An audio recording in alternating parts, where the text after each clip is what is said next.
Bien le bonjour à toutes et à tous à Bobidiland, votre monde magique.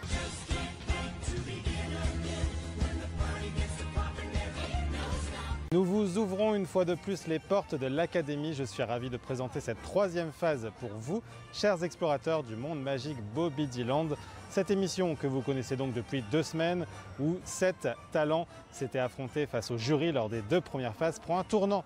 La concurrence se resserre, ce n'est plus 7, mais 8 talents qui s'affronteront désormais. Ça durera un peu plus longtemps que le dernier samedi d'août. N'oubliez pas, le jury, c'est vous. C'est vous qui êtes invités à noter nos talents en leur donnant jusque 7 étoiles chacun dès la fin de l'émission. Celui ou celle qui obtiendra la meilleure moyenne remportera la phase. Les gagnants de toutes les phases s'affronteront mi-septembre dans une finale d'exception. Aujourd'hui, vous l'avez compris, c'est 8 autres talents qui s'affrontent face à vous. L'histoire se répète, je compte sur vous pour les noter dès la fin de cette émission sur academy.bobidiland.fr. Pour cette phase 3, on commence avec le portrait d'un jeune talent.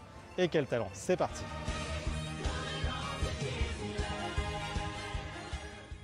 Hey, coucou tout le monde, je me présente, je m'appelle Corentin, j'ai 17 ans et demi, donc bientôt 18 ans.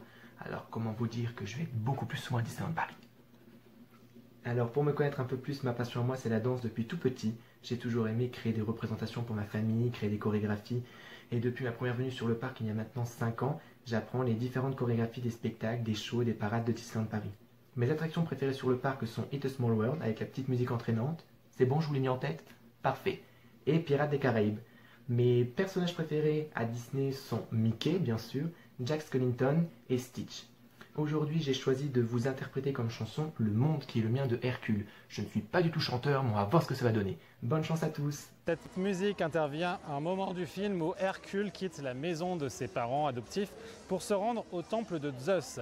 Il cherche alors désespérément à savoir d'où il vient afin de trouver sa place quelque part. On se retrouve juste après la prestation du beau Corentin. J'ai souvent rêvé d'un lointain pays où tous les gens m'aimeraient comme le plus précieux des amis. Mille échos de leur joie montent à l'infini et leur voix chante en moi. Tu es né pour cette vie. Je prends le chemin de mon rêve d'enfance vers des lendemains au glorieux destin. Parmi les étoiles, je cherche idéal. Ce monde auquel j'appartiens, qui est encore bien loin. Merci beaucoup Corentin pour cette formidable prestation, il y a du niveau. Si d'autres talents sont aussi à la hauteur, ça va être compliqué de vous départager cette semaine. Petite anecdote populaire sur ce film, Hercule, sorti en 1997. Le film s'est beaucoup inspiré de la popularité d'Elvis Presley. On peut notamment noter par exemple les hordes de fans, les dérivés, les poupées, les boissons, les chaussures, les billets, les statues, ou encore la résidence d'Hercule, rappelant Graceland, et aussi le comportement de Phil face à la popularité d'Hercule, rappelant sa relation, la relation d'Hercule avec le colonel Parker. Découvrons tout de suite un nouveau talent, c'est une fille, mais avant tout rappelons que Hercule ainsi que les 65 épisodes de la série dérivée sont disponibles sur la plateforme de streaming Disney+. Je m'appelle Maëlie, j'ai 19 ans, j'habite en Belgique. Je fais une formation pour être animatrice pour travailler avec les enfants. Mon personnage préféré c'est Stitch. Et mon attraction préférée c'est l'ascenseur de la terreur. L'histoire de cette petite merveille de Disney se déroule à Paris au début du XXe siècle. Une riche dame lègue toute sa fortune à ses 3 chats, Marie, Toulouse et Berlioz. Cependant, une clause du testament stipule qu'au décès de ces 3 chats, la fortune reviendra à Edgar, leur maître d'hôtel. Ce film raconte alors comment Edgar fera tout son possible afin de les éliminer. La chanson des gammes et des arpèges se déroule pendant que Toulouse s'exerce à la peinture. Duchesse observe les progrès musicaux de Marie et de Berlioz. Des gammes et des arpèges par Mélie, c'est tout de suite pour l'Académie de Bobidiland. Do, mi, sa, do, sol, mi, do, le vrai musicien répète avec ardeur de savantes gammes et des arpèges. Mais il faut qu'il sache que sa voix doit sortir du cœur en chantant ses gammes et ses arpèges. Si nous vont chaque jour les pratiquer, nous verrons nos progrès vite encouragés. Do, mi, sol, mi, do, mi, sol, fa, la, do, répétons nos gammes et nos arpèges. Merci Mélie, ce 20e long métrage Disney sort en 1970 et est une création originale. Il devient le premier grand classique à être réalisé sans Walt Disney, décédé hélas 4 ans plus tôt. Il a effectivement uniquement participé à une réunion préparatoire où il aurait affirmé que le personnage de Thomas était très prometteur. Trop occupé par le livre de la jungle, il a plutôt délégué le projet à ses artistes. Le film est disponible sur la plateforme de streaming Disney+. On continue avec un nouveau talent, Nicolas. Je m'appelle Nicolas, j'ai 38 ans. Je suis passionné de Disney et de Star Wars. Donc je participe comme vous tous à cet événement. Tony, voici la première vidéo de ma présentation. Et donc j'habite dans le Pas-de-Calais. Donc voilà. Bon, en tout cas, bon courage à vous tous. Et puis, comme on dirait par chez nous dans Star Wars, que la force soit avec vous et vive la magie Disney. L'histoire est l'adaptation d'une nouvelle, Le Renard et le Chien Courant, par Daniel Mannix en 1978. Le film d'animation sortira en 1981, soit tout juste 3 ans plus tard. Attention, bien que le film soit plus édulcoré que le bouquin, il en reste pas moins déconseillé aux moins de 7 ans, notamment car le film envoie beaucoup de messages forts qui peuvent être difficiles à regarder pour les plus jeunes. Différences de classe, amitié, tolérance, deuil, nature et bien d'autres encore. Ce film marque un cap pour Disney. C'est le dernier dessin animé à utiliser totalement la technique analogique avant de passer au numérique. Et c'est également le dernier Disney qui commence par un générique complet et qui s'achève par The End, la fin d'une époque. À toi Nicolas. Rox et Rookie sont de bons amis unis pour la vie.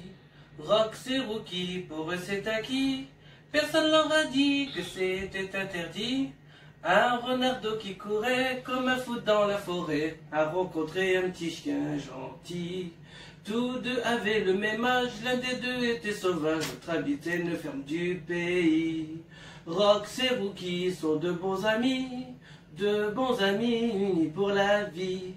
Rox et Rookie, pour eux c'est acquis, personne leur a dit que c'était interdit. Rox et Rookie filent dans les prairies, jouent dans les bois, sautent dans les talis. Rox et Rookie n'ont jamais fini de se retrouver heureux et sans souci. Ils croyèrent bien tous les deux, tout à la joie de leur jeu, qu'ils n'en sauraient pour toujours ainsi. Le film Rox et Rookie ainsi que sa suite sont disponibles sur la plateforme de streaming Disney+. Merci d'être là, chers explorateurs du monde magique Bobidiland. S'il vous plaît, n'oubliez pas de noter vos talents préférés sur le site internet academy.bobidiland.fr. Juste après l'émission, un sondage sera déployé avec les vidéos individuelles de chacun de nos talents. Plus vous mettrez d'étoiles, plus sa moyenne sera élevée. Le talent qui aura la meilleure moyenne gagnera cette phase 3. Les résultats seront annoncés en fin d'émission samedi prochain. Quant aux résultats de la précédente émission, cela sera du coup à la fin de celle-ci. Retour en époque victorienne, je me redirige vers Main Street USA avant d'introduire notre nouveau talent.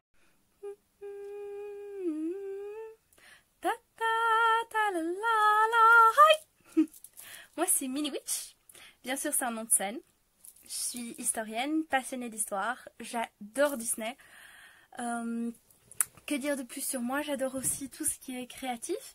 Et comme vous pouvez le remarquer et comme vous l'avez sans doute entendu avec ma chanson au début, qui est une chanson des années 40, qui est une de mes chansons préférées, je suis fan de tout ce qui est vintage. Et c'est pour ça que j'ai choisi de chanter un morceau de sucre de Mary Poppins, parce que pour moi Mary Poppins est l'héroïne vintage Disney par excellence et que j'adore ce film et j'adore le message derrière.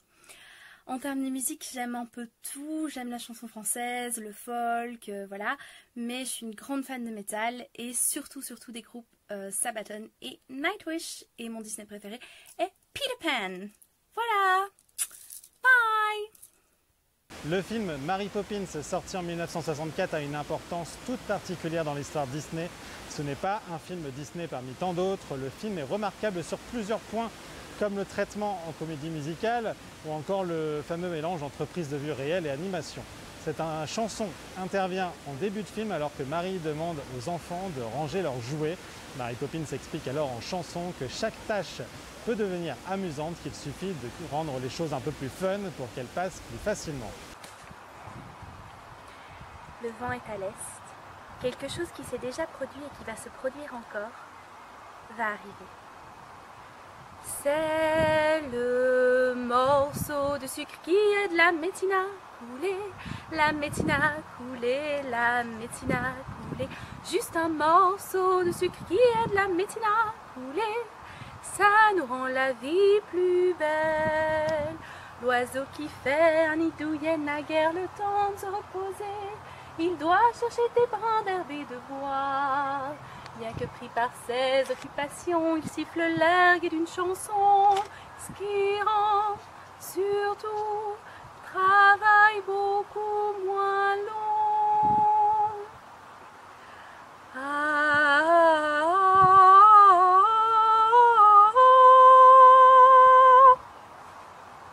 Quel talent, encore une fois, ça va être dur de vous départager. Je n'ai aucune idée pour le moment qui pourra remporter cette phase 3.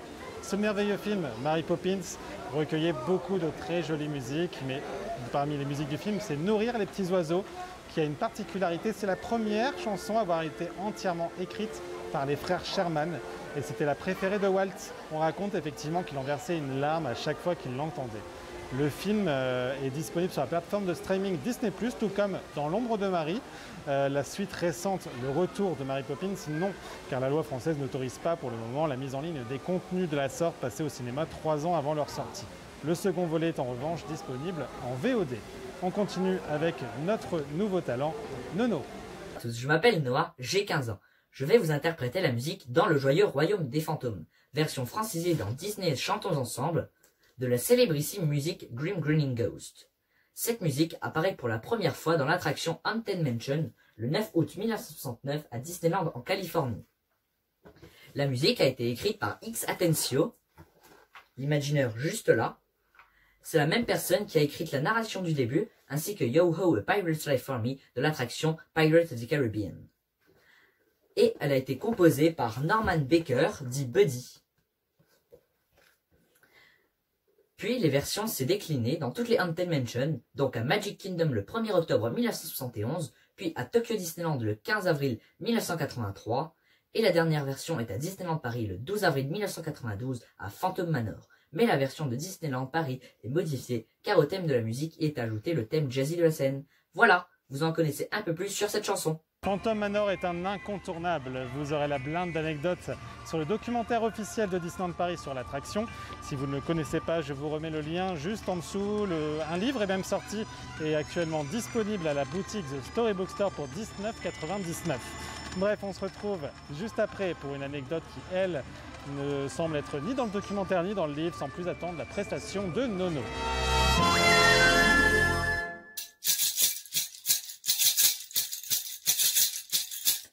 Quand les portes craquent au fond de la crypte, les squelettes jouent des castagnettes, les revenants morts vivants se balancent en chantant dans le joyeux royaume des fantômes. Ils sont pleins d'esprits, tous ces esprits-là, ils viennent sans bruit s'asseoir près de toi. Ils roucoulent sous leur cagoule, ça te donne la chair de poule, dans le joyeux royaume des fantômes. Et si Phantom Manor ne se trouvait pas du tout à Frontierland mais à Adventureland, non loin de Pirates des Caraïbes, et s'ils avaient partagé une storyline rapprochée. Et oui, ça aurait pu être le cas. Il y a 50 ans, le système Omniverse n'avait pas encore pointé le bout de son nez et tout aurait pu être différent. D'abord, replaçons-nous dans le contexte historien. Phantom Manor est notre version de la maison hantée Disney. C'est notre inspiration de l'attraction qui a ouvert en 69 à Disneyland, donc en Californie.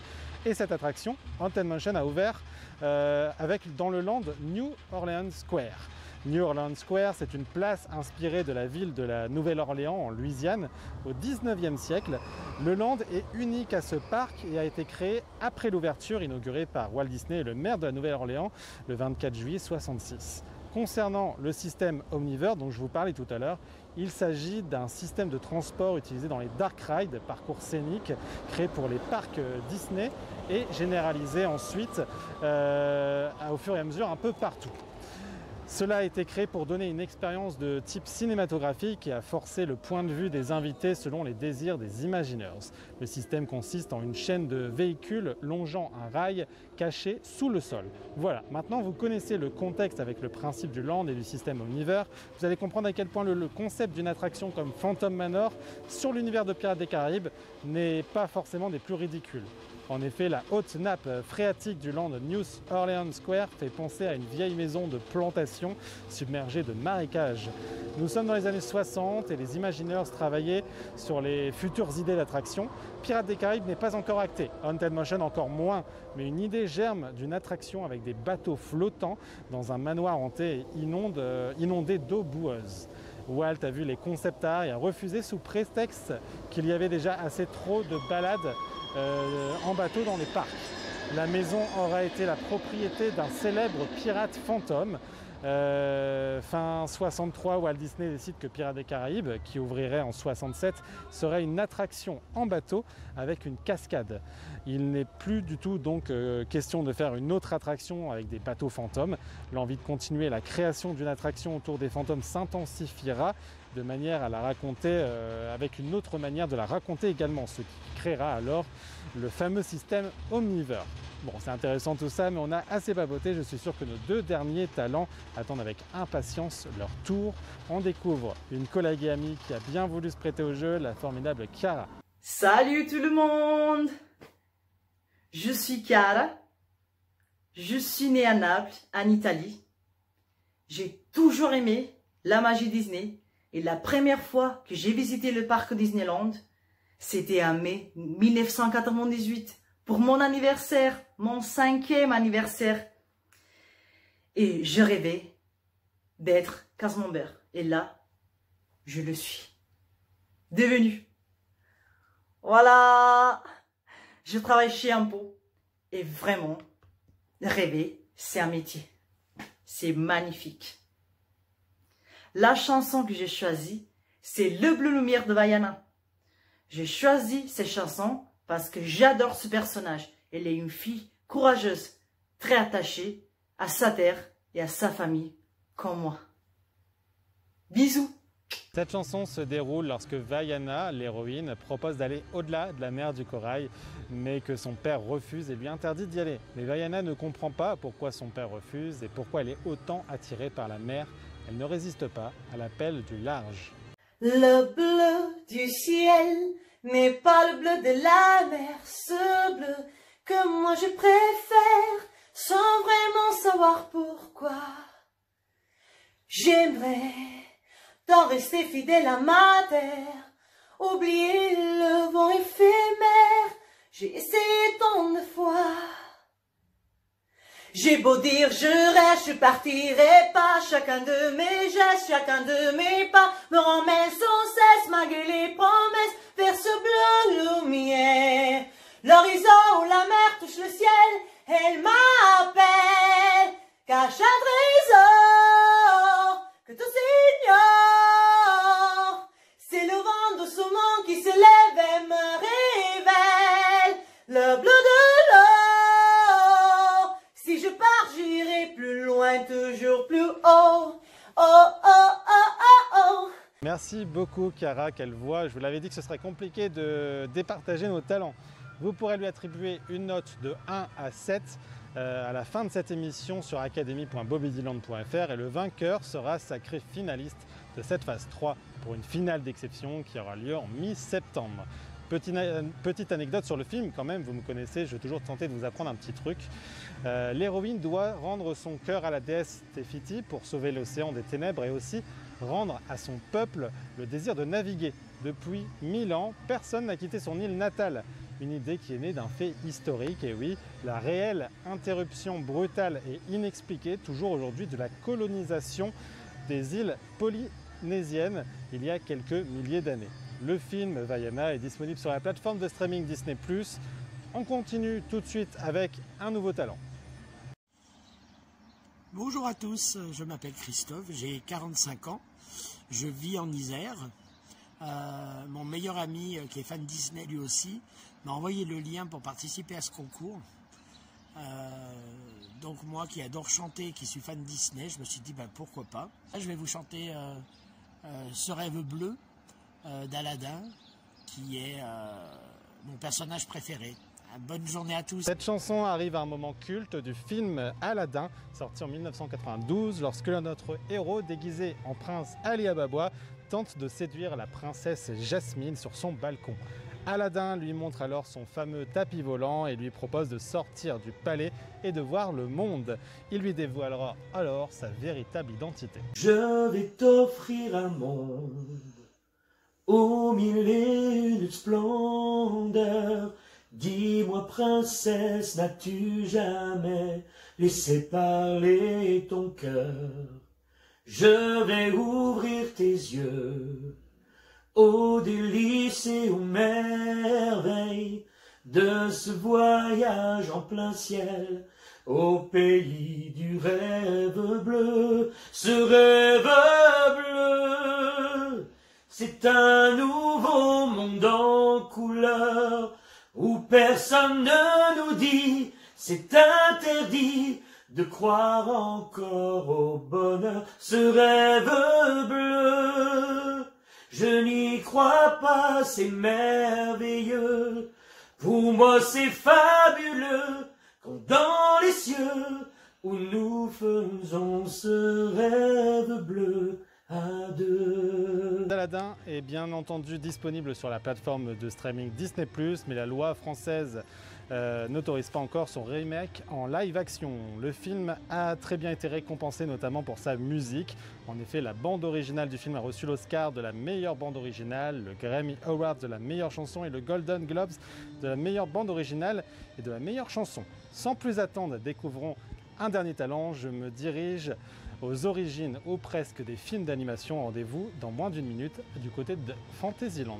Hello tout le monde, alors moi c'est Megan, j'ai 31 ans, j'habite dans une petite ville dans le département des Ardennes à seulement 2 heures du parc, ce qui m'arrange bien puisque je suis une grande fan de Disney comme vous pouvez le voir. Voilà, Disney fait partie de ma vie au quotidien, je respire Disney, je m'habille Disney, je collectionne Disney. Et du coup j'ai un pass Affinity qui me permet de me rendre sur le parc très souvent.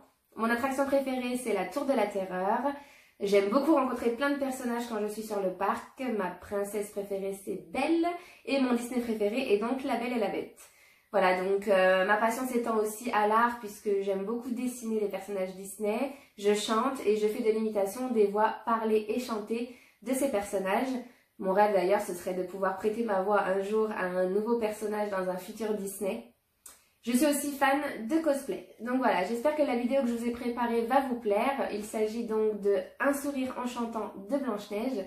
Si elle vous a plu surtout, n'hésitez pas à voter pour moi. Cette scène intervient après la fuite dans la forêt de Blanche-Neige lorsqu'elle s'écroule dans une clairière en larmes. Des animaux s'approchent d'elle mais elle se relève et les effraie.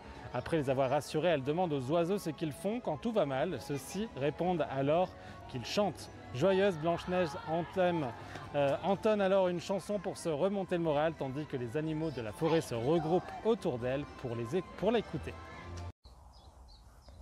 Que faites-vous quand tout va mal? Oh, vous chantez. Un sourire en chantant. Le monde entier partage avec vous la douceur des sons d'une chanson. Pourquoi désespérer quand la pluie doit tomber? Vous seuls, souvenez-vous-en, pouvez rappeler le beau temps. Souriez en chantant, et bientôt le printemps est en vous. Il ne faut vraiment qu'un sourire en chantant. Ce film est bien entendu disponible sur la plateforme de streaming Disney+. Saviez-vous que cette adaptation du conte des frères Grimm, datant de 1812, fortement ancré dans les traditions européennes, est le premier long métrage des studios Disney, le premier long métrage d'animation. Il est sorti le 21 décembre 1937, puis en France des mois plus tard. Mais attention, contrairement aux idées reçues, Blanche-Neige n'est pas le tout premier long métrage d'animation de l'histoire des cinémas. Il n'est que le deuxième officiellement et le quatrième officieusement. En effet, il y a d'abord eu El Apostol en 1917 en Argentine, qui était une satire politique muette et en noir et blanc certes, mais qui était tout de même un long métrage d'1h10 en animation. Mais il ne compte pas véritablement parce qu'il est considéré comme perdu, car les seules copies du long métrage ont hélas fini par être brûlées dans un incendie en 1926. Il y a eu Péludolis, qui reste alors considéré comme le premier long métrage animé et parlant, qui est sorti en 1931. Ces deux films ont été réalisés par la même personne, Quirino Cristiani. C'est peu de temps après, en 1934, que Walt Disney lance son projet et expose son idée. Son film sortira en 1938. Entre-temps, un autre long métrage d'animation a failli aussi voir le jour. Pas n'importe lequel, c'était Les Aventures de Pinocchio, prévu originellement pour 1936 par les Italiens Spono et Verdini. Hélas, suite à plusieurs problèmes techniques qui ont entravé la production du film et après avoir épuisé les financements, le film n'a pas été achevé et est considéré comme perdu.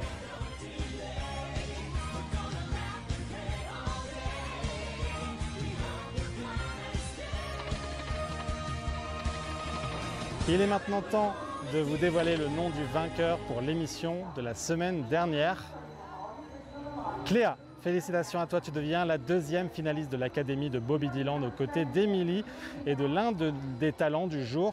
Bravo, ce fut effectivement un moment magnifique, une très belle prestation et pourtant c'était serré, les votes étaient très serrés. Le classement des autres talents de la semaine dernière s'affiche sur votre écran. Avant de se quitter, je vous propose de revivre la prestation de Cléa. Il est vrai que je connais un peu de magie, c'est un talent que j'ai toujours possédé, qu'aujourd'hui par bonté d'âme j'ai mis, je le proclame, au service de tous les cas désespérés. Pathétique, pauvrement perdition, en mal de tout. Cette âme-là rêve d'être un squelette, l'autre cherche une amourette, et moi qu'est-ce que je dis? Je dis oui, ma pauvre âme perdition, en mal de tout. Elle débarque dans mes chaudrons en braillant, c'est la sauve-nous, et moi j'accepte. Quelle question. Il est tout de même arrivé que l'une ne puisse pas payer, et que j'avoue l'avoir fait frire sans compassion. C'est vrai que j'ai des plaintes, mais tout compte fait, je suis une sainte pour toutes ces âmes en perdition. Encore toutes mes félicitations Cléa pour ce beau moment. Voilà, c'est tout pour aujourd'hui. J'espère que cette émission vous a plu. On se donne rendez-vous samedi prochain pour la phase 4 de l'Académie de Bobby Dylan avec 8 autres talents exceptionnels promis. Ce sera en expérience live en exclusivité pour le groupe Facebook Disney Guestland à 20 h et dès 21 h pour la chaîne YouTube Bobby Dylan. D'ailleurs, s'il vous plaît, abonnez-vous à la chaîne si ce n'est pas déjà fait pour ne rien louper. On prévoit plein d'autres surprises à venir et un max de likes et de commentaires dès maintenant, s'il vous plaît. N'oubliez pas, vous avez jusque jeudi midi pour attribuer une note de 1 à 7 à chacun des 8 talents du jour sur le site internet academy.bobbydylan.fr. Le protocole de notation est déjà ouvert. À samedi prochain les amis. Bisous.